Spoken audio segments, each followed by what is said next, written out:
Bonjour à tous et à toutes. Actuellement, il y a plusieurs compagnies qui connaissent des moments un peu plus difficiles. Ce fut le cas de la Ford Motor Company en 2006. L'entreprise annonçant qu'elle perdait la somme de tout près de 13 milliards de dollars. Il s'agissait de la plus grande perte de toute son histoire de plus de 100 ans. Il y a des facteurs économiques, mais aussi des cycles typiques à cette industrie qui ont conduit le manufacturier automobile à cette éprouvante réalité. Cependant, la plus grande difficulté qui a conduit à cette perte se trouvait à travers la compagnie elle-même. Donc, dans cette vidéo, on va voir 9 points tirés du livre American Icon qui raconte comment Alan Mulally et son équipe ont fait pour se sauver eux-mêmes. D'ailleurs, en 2014, Forbes a inscrit M. Mulally en 3e position sur sa liste des plus grands dirigeants du monde. Vous verrez que même s'il s'agit d'une multinationale, plusieurs de ces idées pourront vous aider.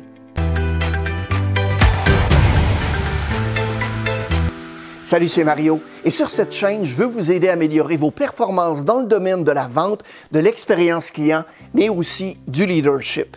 Et parlant de leadership, j'ai l'immense opportunité d'avoir comme client la compagnie Ford du Canada.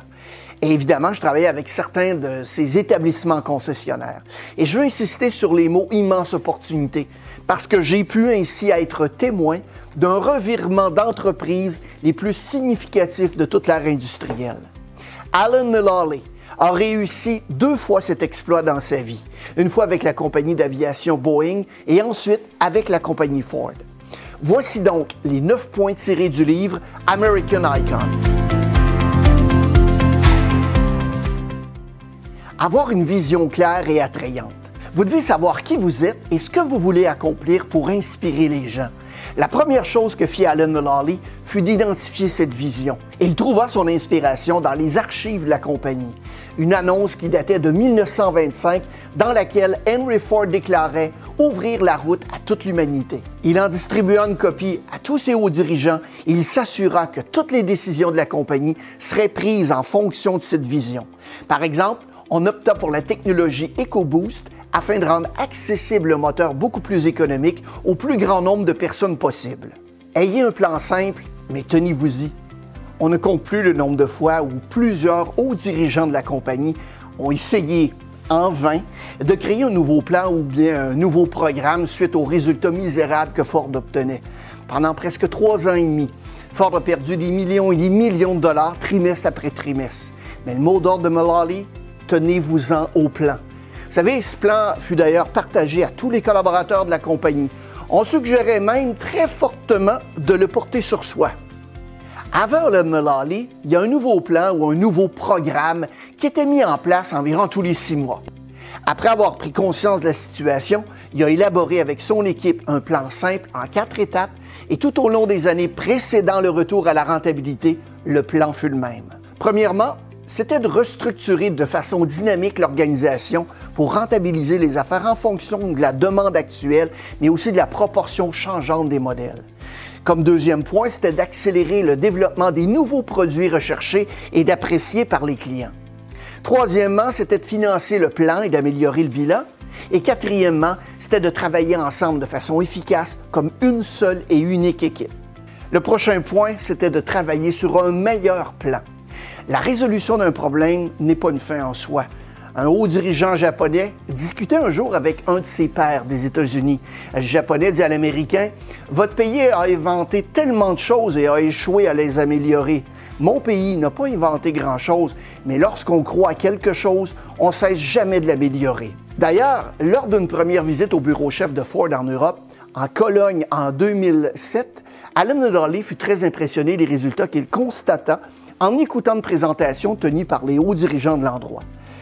Pendant que tout s'écroulait aux États-Unis, Ford Europe fabriquait des véhicules incroyables et les vendait avec un profit intéressant tout en améliorant leur part de marché. Alan Mulally les a félicités sur les progrès obtenus et il surprit tout le monde en leur posant la question suivante. Quel est votre meilleur plan? Les dirigeants ne savaient pas trop ce que Mulally voulait dire et ce dernier a pris le temps de leur expliquer. Vous devez améliorer vos façons de faire de façon constante et jamais vous contenter du succès que vous obtenez. Vous devez constamment augmenter la barre pour devancer ainsi la compétition. Une des citations préférées d'Alan Mulally est la suivante: « Les données vous donnent la liberté. » Tout peut et doit être mesuré en fonction d'un objectif à atteindre. Et à cet effet, chaque jeudi matin à 7h AM, à la salle Thunderbird au bureau chef de Ford, Alan Mulally conduit ce qu'il appela un EPA, ou un examen du plan d'affaires. Les hauts dirigeants devaient, à l'aide de plus de 300 tableaux, indiquer le statut de leur entité. Et pour ce faire, ils utilisaient un élément visuel très important. Chaque item du tableau est détaillé et un code de couleur est utilisé pour en indiquer le statut.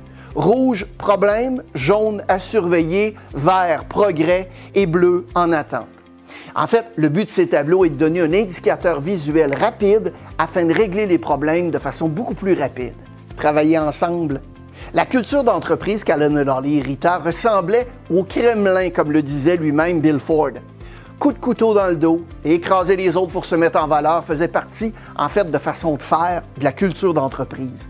Cette approche avait évidemment un effet négatif sur chaque bonne idée qui pouvait émerger parce que chaque exécutif était beaucoup trop occupé à protéger son petit lopin de terre. Donc, avant l'arrivée de Mulally, les réunions de haut niveau ressemblaient plutôt à des combats à mort. Chacun voulait utiliser les points faibles des autres pour attaquer. Ce genre d'approche rendait impossible les discussions franches et honnêtes concernant les vrais défis de la compagnie. Mulally a donc imposé des règles strictes de conduite pour encourager la coopération et les performances de chacun envers un but commun. Il fit comprendre à chacun l'importance de travailler en équipe et insista auprès des personnes près de lui à offrir de l'aide. Lorsqu'un membre de l'équipe levait la main en déclarant avoir un problème, Mulally levait la sienne en demandant comment on pouvait l'aider. Alan Mulally disait toujours que travailler ensemble, ça fonctionne toujours. Tout le monde doit faire partie de l'équipe. En fait, ils doivent être interdépendants l'un de l'autre. La philosophie d'entreprise d'Alan Mulally, travailler ensemble, allait beaucoup plus loin que dans les réunions. Il fit en sorte d'étendre le tout au plus grand nombre d'intervenants possible. Son message était simple, hein? Si vous nous aidez à connaître du succès, on va partager notre succès. Un jour, il a rencontré discrètement le président de la United Auto Workers, Ron Gettelfinger, afin de lui expliquer son plan. En échange de certaines concessions, Ford ramènerait des emplois aux États-Unis. Les concessions furent faites et les emplois furent créés. Lors d'une rencontre avec plusieurs employés de la compagnie Ford et des dirigeants d'établissements concessionnaires, Alan Mulally a démontré jusqu'où il était prêt à aller pour mettre en force cet élément. Il n'était en poste que depuis quelques mois et on lui a demandé de s'adresser à un groupe de concessionnaires. Vous devez savoir, avant d'aller plus loin, que les relations à ce moment-là étaient loin d'être harmonieuses entre Ford et ses établissements concessionnaires. Peu après mon arrivée, les responsables des ventes et du marketing m'ont dit « Nous allons avoir 4000 concessionnaires Ford au stade Ford Field de Détroit. Nous aimerions que vous veniez leur parler. » Je leur ai dit que je venais d'arriver, comment pourrais-je leur apporter une valeur quelconque? Ils m'ont dit que les concessionnaires savent que nous avons des problèmes et qu'ils savent qu'il y a un problème. Alors, pourquoi ne leur dites-vous simplement pas pourquoi vous vous êtes joint à Ford? À l'époque, tous les cadres de Ford livraient leur message avec les concessionnaires en lisant un texte sur un téléprompteur. Ils étaient habitués au salon de l'automobile où tout était minutieusement programmé. Alors ils ont dit à M. Mulally, « Alan, voici ton discours. Et on va le placer pour toi sur le téléprompteur. » J'ai dit que je n'avais pas besoin des téléprompteurs. Pourquoi est-ce que je leur parlerais tout simplement pas? Ils m'ont répondu « Non, non, vous devez l'utiliser. » Pendant la rencontre, les autres dirigeants ont utilisé le téléprompteur. Je monte ensuite sur scène au Ford Field devant 4000 concessionnaires. Les téléprompteurs se trouvent sur 3 niveaux du stade et les concessionnaires peuvent également les voir. Lorsque je me présente au podium, tous les téléprompteurs s'éteignent. Les concessionnaires savent dès lors que ce serait différent. Ils se sont dit, ce type-là va simplement nous parler. Les concessionnaires sont importants, car ils sont vraiment les clients du manufacturier.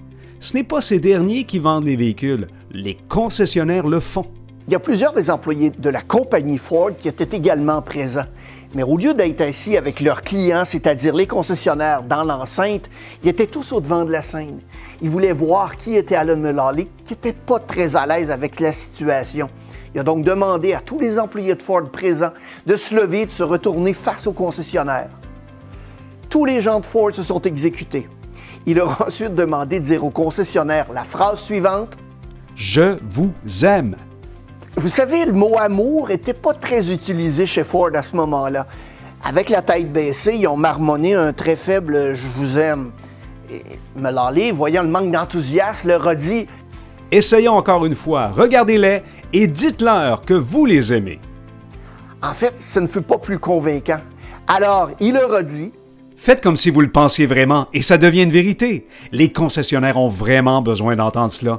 Vous ne pouvez pas imaginer ce qu'ils ressentent actuellement. Ils ont peur de faire faillite, ils ont peu d'espoir et pas de véhicule. » Sur ces mots, les employés de Ford ont lancé un enthousiasme tonitruant « Nous vous aimons ». Tous les concessionnaires Ford ont alors su qu'il s'agirait d'un partenariat et qu'ils pourraient tous ensemble redresser l'entreprise. Alan Mulally a quitté Ford en 2014. La compagnie a réalisé alors un bénéfice de 7,2 milliards de dollars. Un « je vous aime » assez payant, vous croyez pas? Plus gros n'est pas nécessairement meilleur. Les trois grandes Détroits ont cédé une grosse part de marché à leurs compétiteurs japonais. GM, Ford et Chrysler étaient obsédés par la récupération de ces ventes. Alan Mulally mit fin à cette course illogique. Il précisa que certains manufacturiers réussissaient à dégager des profits intéressants sans nécessairement être les plus gros. BMW fut un de ces exemples qu'il utilisait à l'époque pour démontrer qu'il fallait trouver une façon de réaliser des profits en répondant à la demande des consommateurs. Et dans le cas de Ford, ça voulait dire de réduire la production. Ça voulait aussi dire de fabriquer des véhicules qui soient les meilleurs autant au niveau de leur qualité de fabrication qu'au niveau de leur faible consommation d'essence. Mulally a donc fait en sorte que la compagnie s'engage à être la meilleure et non la plus grosse. Même dans les moments les plus difficiles, où la crise économique a conduit GM et Chrysler au bord de la faillite, Alan Mulally se présentait au travail chaque matin avec un large sourire. Et dans les moments les plus sombres de Ford, un de ses collaborateurs lui demanda comment il faisait pour maintenir une si bonne attitude. Il le rassurait en lui disant qu'il avait un plan. Chaque organisation connaît des crises. La question n'est pas de savoir comment les éviter, mais plutôt de savoir comment les vaincre. Si la vision et le plan sont adéquats et renforcés, l'organisation peut passer au travers et même exceller. Les points précédents peuvent peut-être vous sembler théoriques et loin de la pratique. Pourtant, à tout niveau, ils sont la base même du succès. La ténacité à implanter la vision et le plan vont être les points qui vont faire en sorte que tout va se réaliser. C'est ici que le leadership devient un important atout. Vous devez exercer l'adage qui dit qu'une main de fer dans un gant de velours. Vous ne pouvez pas tolérer des éléments de scatologie bovine. Vous devez conserver une vision laser sur vos buts. Alan Mulally a déclaré pendant l'une des nombreuses entrevues suite au succès de la compagnie Ford « J'ai appris le pouvoir de certains éléments. Il est important d'avoir une vision claire et attrayante, élaborer, expliquer et exécuter de façon tenace une stratégie simple. Il faut évidemment aussi des gens talentueux, travaillant ensemble à réaliser les points que je viens de mentionner. Vous devez faire confiance à ce processus. Vous devez faire confiance et entretenir la résilience émotionnelle. Et si vous devenez qualifié et avez des gens motivés à réaliser ce processus, vous allez trouver une façon de faire. Vous devez d'abord faire confiance. Si vous avez aimé la vidéo, n'hésitez surtout pas à la partager en choisissant votre réseau social favori en cliquant sur la flèche au bas de l'écran. Et faites-nous savoir si ce sujet vous a plu ou non en utilisant les pouces toujours au bas de l'écran. Vous pouvez aussi vous abonner à notre chaîne si ce n'est pas déjà fait en cliquant sur cette bulle juste ici. On offre maintenant du contenu exclusif concernant la vente, l'expérience client, mais aussi le leadership et quelques autres sujets qui nous passionnent. Vous pouvez avoir d'ailleurs un aperçu sur le contenu dans la liste de lecture qui se trouve juste ici. Je vous souhaite tout le succès que vous méritez.